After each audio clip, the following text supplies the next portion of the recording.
Hello and welcome to the Maple Grove City Report. I'm Dave Kaiser, joined by Heidi Nelson, Maple Grove City Administrator. Welcome again, Heidi. Thank you. We've got a lot of information to pass along, although a short meeting to talk about, only 17 minutes long. There was an extra meeting, and we'll tell you why that was there.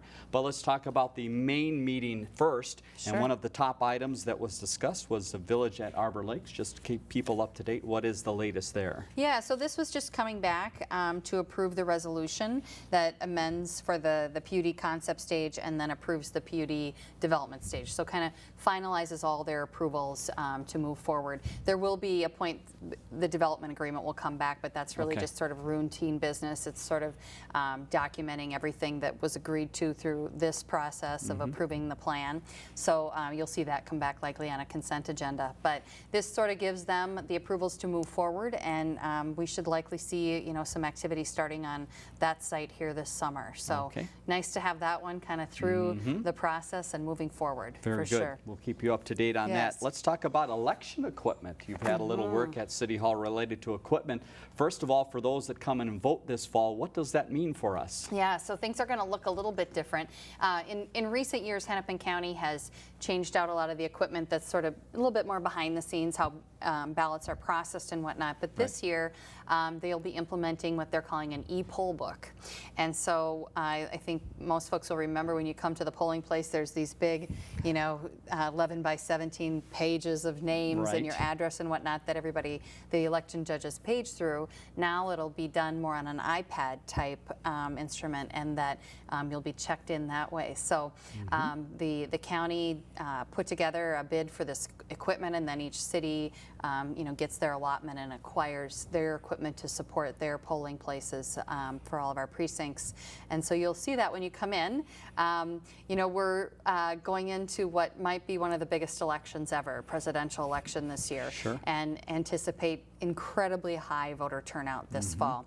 And so we're a little nervous about this shift happening here going into this big presidential, but I know the county's put a lot of effort into training with all of the city clerks in the various cities, and that'll carry down through the election judges. So hopefully it will be a seamless process. I'm sure. Yeah, but it'll look a little different when you come to the poll this year. Okay, and speaking of the polls, one of the things the city is in need of is election judges. Tell us a little bit about that need and who can be a part of that and how they do that. Yeah, so we employ, I think it's around 500 election judges for every election. It's a really big number. We have about 26 precincts, so it's a big deal. One other piece this year is we've added a precinct at Central Park at the pavilion, or the shelter there, the building. There'll be a new precinct there. So the information is on our website about election judges. You need to live in Maple Grove, and there's some other requirements.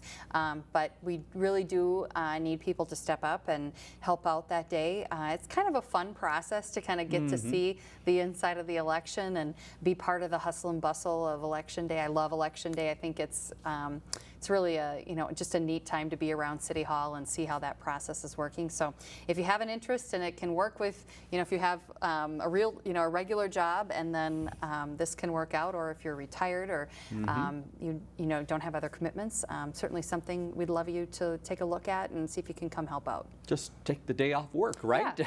It's going to be a big election, as you mentioned, so probably exciting place to be. Yes, for sure. So again, sure. Information on the city's website. We'll give you that again at the end of the program.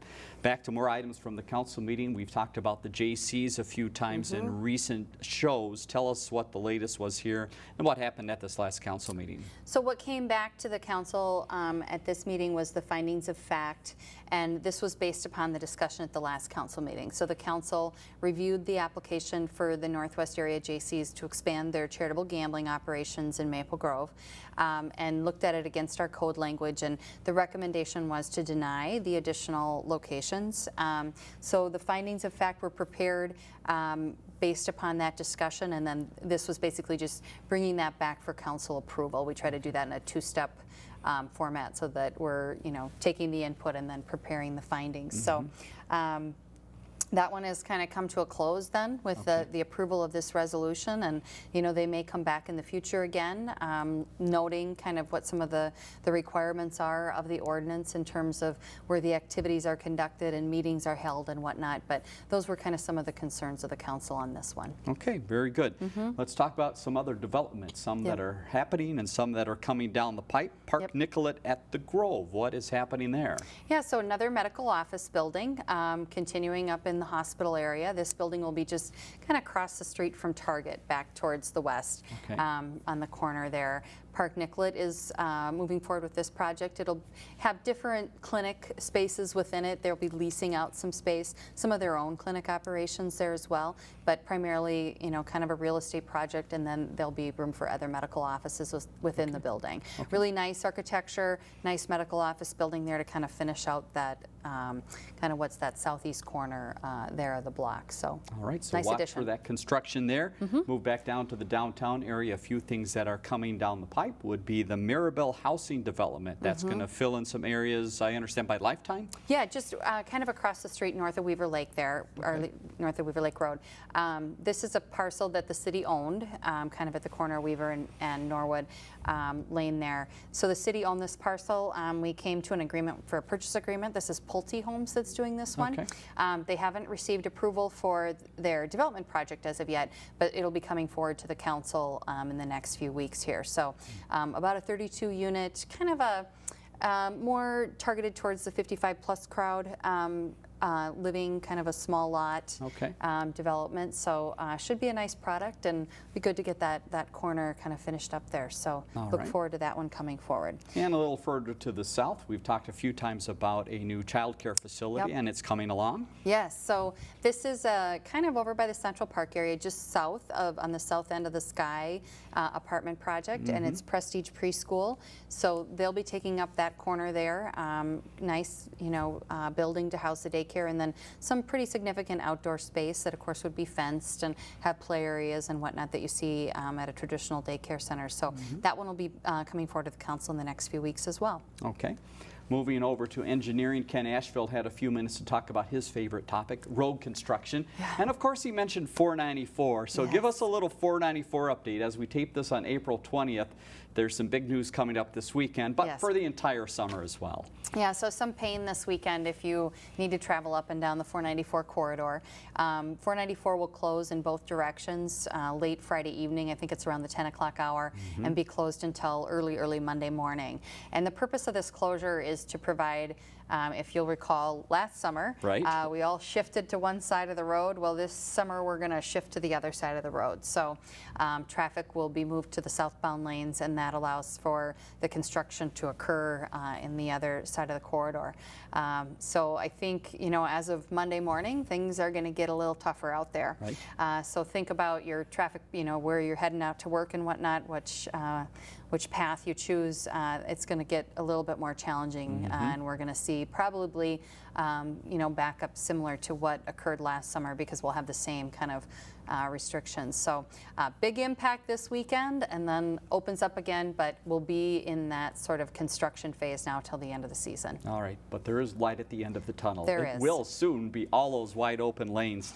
Other items from the council meeting, just some points of information. You have some hiring processes underway. Tell us about that. Yeah, well, we talked a little bit about elections. As you know, our city clerk, Stevie Cole Anderson, is retiring at the end of June. She's been with the city for many, many years. So leaves big shoes to fill here, particularly going into the presidential election. So we're in the process of a recruitment. Have some interviews this week, so we're hoping to get that position hired here in the next few weeks, and you'll see that probably come back on a council agenda here in May. Good candidates, so we're excited about the opportunity, and there'll be a little bit of time for crossover between the new city clerk and Stevie, so that'll be good. And we just really, she great service for many years to the city, and so we just really want to thank her for that and honor her on her way out and congratulate her on her retirement. Yeah, looking forward to getting that position filled for sure. And another position we've mentioned in past programs is economic development. Tell us about that update. Yeah, so if you recall, we went through the council goal setting session, and one of the council's strategic goals was to develop a more formal economic development program, and they were interested in resourcing that by hiring somebody to lead that effort. So we've recruited for an economic development manager. We had a great response to that position. We'll be starting interviews here in the next couple weeks, and hopefully would get somebody on board by midsummer. And that position really will be kind of responsible for leading that whole economic development effort in terms of establishing policies, working with our existing businesses on retention and expansion, workforce issues, but also looking at the land that we still have remained to develop and putting together kind of programs and policies for that. So pretty exciting time. I look forward to getting that position on board. I've been kind of shepherding over those issues here and just kind of trying to turn the wheel as much as I can here in these early days of my time here, but it'll be nice to get somebody on board to help out with those efforts, and look forward to see what might come from that. Good. We'll let you know those names when they are chosen. One other item was the Board of Appeal. We should just give people a little update that process continues. What is the date that is set to come back to the council? So next Tuesday, April 26th, the Board of Appeal and Equalization will reconvene. So they took the folks that have filed to have their property value reviewed. Right. They took those in at the last meeting and reviewed those, and now the assessor will come back with a report. The council will review that information, and then they'll make a decision. Property owners always have the opportunity to go on to the county level Board of Appeal and Equalization, so this is kind of the first step. So we had about 33 properties appeal their properties values. A number of those were lots in one development, and so kind of dealt with in one, one action on those. So not too many appeals this year, but yeah, they'll be considering that and kind of doing the final disposition on the 26th of April. Okay. And I mentioned at the start of the program there was a special meeting for a few minutes long. Tell us about emergency preparedness and how the city spent quite some time, and then the council had a little opportunity to look at this. Yeah, so in the afternoon on the 18th, prior to the city council meeting, staff spent about 3 hours in an emergency preparedness session. And it was we did a kind of a real life table type exercise, and the scenario was around a tornado that comes through Maple Grove and impacts a good third of the city.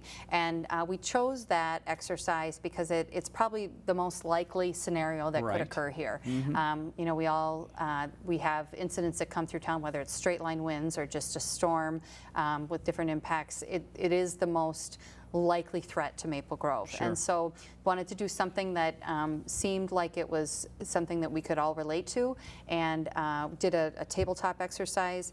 30 of the staff sat in on this, multidisciplinary, so police, fire, public works, finance, building inspections. Every department was involved, and so it was a very robust exercise. A lot of preparation went into it. We finished that session up at 5 o'clock, kind of reviewed what we learned, and then the council came in at 6, and we met from about 6 till 7:15 just to talk about the council's role in that, what we learned from a staff perspective. They were very interested in, did we observe any gaps in things that we may need from a training, equipment, staff perspective. So we reviewed that information and then talked about what the council's role is. You know, how do they get involved when an incident like this occurs? And it's certainly on making decisions about resources that'll be provided, any cleanup activities, kind of the level of service that would be provided, and then they certainly have a key role in terms of communications. Particularly in these incidents today, social media can get ahead of us real quick.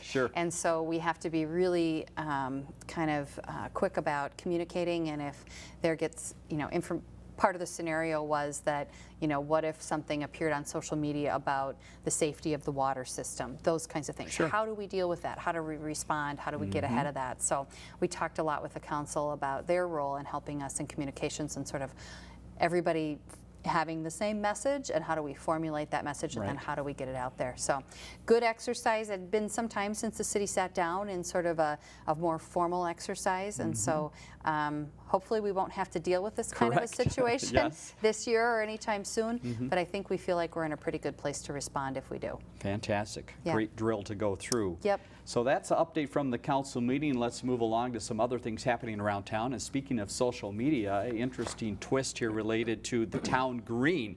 If people have been watching the news, they know there was some damage there. So give us a recap of the damage and then tell us how Facebook was a help in this. Yeah, so we've had some recent damage at the town green. If you've been there, you notice sort of the back wall of it is these beautiful glass panels that formulate the back of the stage area. And we'd had now lost 4, and they'd been shot out basically by some sort of a pellet gun or something. We weren't quite sure.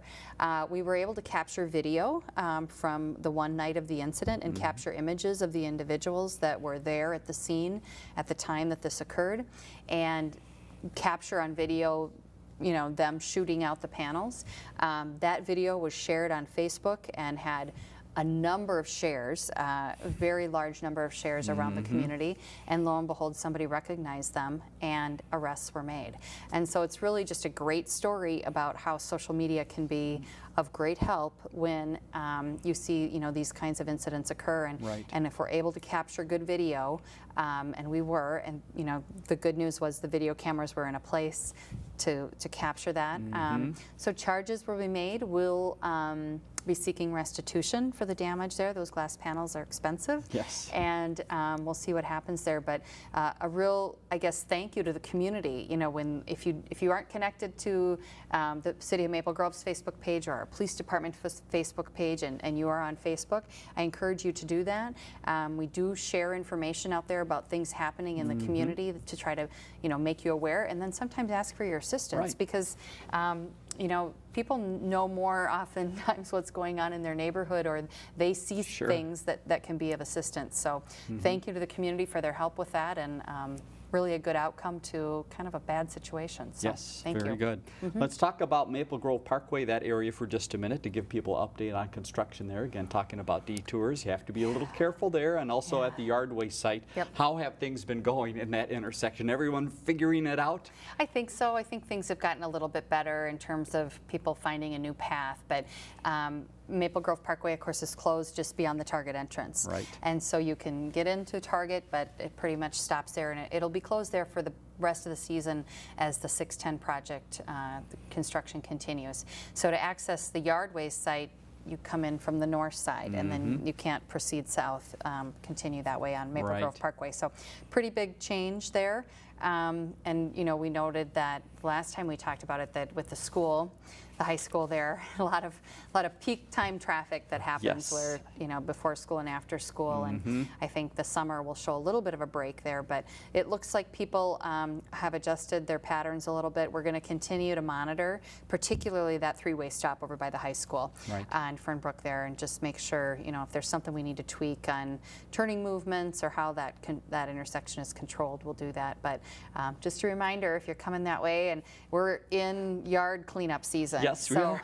I did mine this weekend, so I know that a lot of people will be trying to access that, and so it's Right. important to keep that in mind when you're out doing that kind of work. All right, keep your eyes open as you head in that area. All right, get Yep. your calendar and your pen out, because we Yes. have a number of things coming up. It's springtime, so a lot happens in the city. Let's start with Arbor Day, Saturday, April 30th, noon to 4 at the community center. Families should come and really have a lot of fun and learn. Yeah, so a lot of educational demonstrations. The U of M Raptor Center will be there. I know kids, families always love that.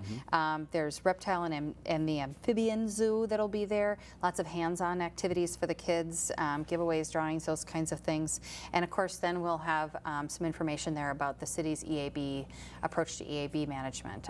As we all know, it's right next door in Plymouth now. It's Yep. been confirmed there. So we've been working hard to get our our management plan put together, and there will be a lot of information shared there because it's Good. not only about the public trees, it's also about the ash trees you might have in your yard. Exactly. And so how do you prepare to make decisions about which trees, do you proactively remove and replace with a more diverse species, or, there's treatments that are available out there if it's a real, highly, a big tree that you highly value Right. in your yard. So individuals need to start thinking about how they manage, that in their own backyard too. All right, so stop by on the 30th, again, noon to 4 at the community center. Speaking of the community center, that next week, May 1st through the 10th, it is the big savings time. If you want a membership there, people should stop by and see what's up. Yep, so 15% off of all building, pool, or pickleball memberships. So it's just sort of our membership drive time. And if you aren't a member, or it's been a while since you've been to the community center, really provides a broad scope of services for all ages, from the very young to our senior programs. So we really encourage you to come out and take a look. It's again, the heart of the community, and really a great place for all of your recreational and community program needs. So discounts in the first week of May. Step to a Challenge is coming up in May as well, and the city is ready to challenge other communities and be the best. What is the Step to It Challenge, and why should residents get involved? Yeah, so this is a Hennepin County program that really encourages people to get out and get moving. So there's a website, steptoit.org, has all the details there. And you track your steps, and I think they even provide you a little pedometer, not all the way to, I think, a Fitbit, but I think it's a pedometer piece that you can track your steps. And then it's sort of a competition between communities about how active we are, and I think it fits well with our programs here with the community center, trails, parks, really trying to promote a healthy lifestyle and get people getting out and getting moving in and around our neighborhoods. So go good program. to steptoit.org, and again, you can sign up there. And a lot of it too is not getting out and what we would think is exercise of running or biking, those type of things, but gardening counts, or going for a nice stroll counts as well. And they have ways to convert it on their website, so you can go in and just punch in, I walked for a half hour, and it'll help you know how many steps. So easy way to get involved. The prayer breakfast, we've talked about that a few times, and we have great news to say that it is booked. It is booked, yeah. We have about 240 RSVPs for this event. Our speaker is Rich Scherber. He's the executive director with the Minnesota Adult and Teen Challenge, and then there will also be a choir performance. So lining up to be a great morning at Rush Creek with a full house. Really excited for this event, and this is my first one here in Maple Grove, so kind of excited to see how it all works. And for those that didn't get in fast enough, we will record the main speaker so you can see that at a later date as well. Cleanup Day in the city of Maple Grove is Saturday, May 7th. This is a fun event, an annual event from 8 to noon, Public Works facility on Forest View. And what happens here? It gets pretty exciting at the Public Works facility. What are people bringing? Yeah, so unwanted appliances, propane tanks, tires, scrap metal, all those kinds of things that kind of pile up in the garage or the backyard that you just kind of sit there, you don't really know what to do with. And it's also kind of part of our effort to clean up the neighborhoods a little bit. We have issues with code enforcement from time to time, so we really encourage people to take advantage of this program. Pretty cost-effective way to get rid of those things that are sitting around and kind of spruce up our neighborhoods as we move into the summer months here. And if you go to the city's website, you can find out more information about the cost, because some things are free, like scrap metal or some smaller items. But if you get up to major appliances, there is a fee that is involved. So go to the website to make sure you know what that is ahead of time.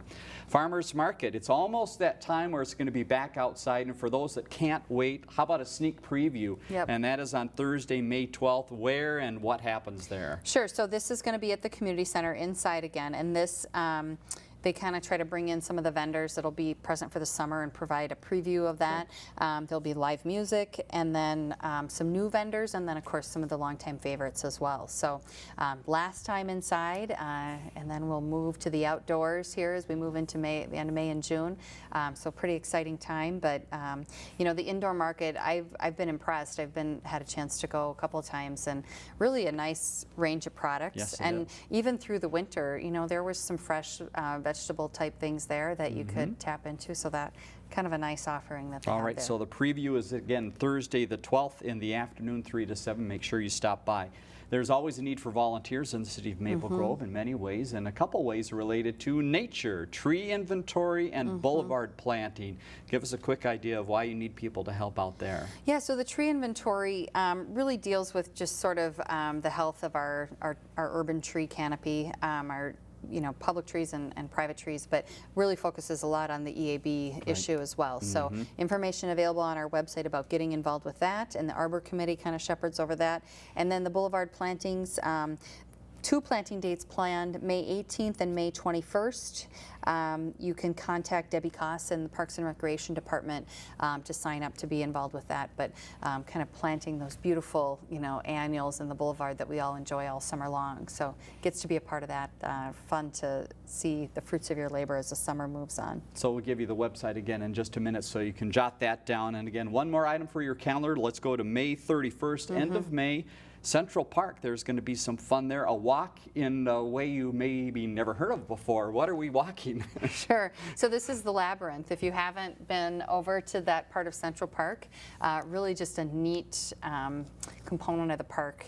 Just really sort of showcases what all that park has to offer. But Tuesday, May 31st from 1 to 3 in the afternoon, the participants would learn about the history of labyrinths and talk with the designer that did that piece of the park. You can sign up in advance, and you can just contact the Parks and Recreation Department for that. But I had the opportunity to get out to Central Park over the weekend, and with the beautiful weather, the play area, everything was just very busy, and people were out enjoying. So for the families out there, if you haven't had a chance to visit Central Park yet, really encourage you to do so.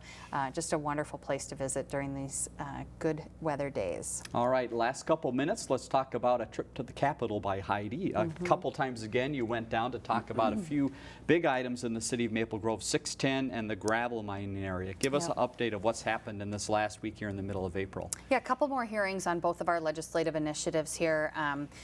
We talked, I think, in our last taping here a little bit more about the 610 project and what's needed to really complete it. Right. This year we will connect to 94, but there's a bit more work to make it all kind of work together. So about $45 million in additional funding to get all of the exit ramps put in, and then make that connection out to County Road 30, sort of that extension out to allow folks to continue westbound on County Road 30. We have had hearings on the Senate side, had a hearing on the House side this week, so we continue to monitor that and push that along. In addition to that, work with our partners at Hennepin County and MnDOT to continue to let them know what we're trying to do at a legislative level and keep them on board. And so just we'll see what happens here towards the end of the session, what gets done from a transportation perspective, but we're hopeful that maybe we can get one chunk of the funding to fall and then put together a nice package to continue on with that project and maybe see that project fully completed, maybe by 18, 19 years. Wonderful. Yeah. That would be good. And then you were down at the Capitol, I understand, today as a taping of this program, talking about the mining area in the TIP district. How's that going? So we had a hearing on the House side this morning, on the Tax Committee side. This is really to look at the existing legislation that the city got in 2014 for the gravel mining area for some tax increment financing. This is a tool that can be used to help support development in that area, and our focus at this point is really just on growth of industry and jobs out there. What's been done to date, and with the approval of the villages, just the retail components of Maple Grove are really kind of complete. And so at this point, it's really about industry and job growth. And so that's kind of the targeted focus of that tax increment financing district. We had a couple just technical changes on the boundaries, and then asking for a little bit more flexibility on how we can spend those dollars on infrastructure. So we'll continue to move this one forward. Again, relies on tax bill getting done down at the legislature. But yeah, it's it's kind of you get the call, got to be there at 8 o'clock in the morning, and so you put get everything ready and get down there. And it's been a little fast and furious. Our hearing on the 610 funding, I think we had 3 minutes to tell our story. Okay. And so You've got that speech down has to to be just on that point. amount of time. The mayor's done a very nice job Very of good. encapsulating our request in 3 minutes. So yeah, it's good. And as the session then winds up, we'll obviously have news for you and bring that to you here. Yep. Heidi, thank you very much again for your time. You're welcome. Appreciate Thank the you. update. Let's look at the next meeting and also the website. You see that in the middle of the screen. So if you want more information about all of those events we talked about, also election judges, the need for election judges and some of the new materials going out, you can go to that site. Next meeting is Monday, May 2nd at 7:30 at the Government Center. 494-6000 is the number. And via response line 533-1710. Questions or comments for the program, call us there. For Heidi Nelson, I'm Dave Kaiser. Thanks for joining us on the Maple Grove City Report.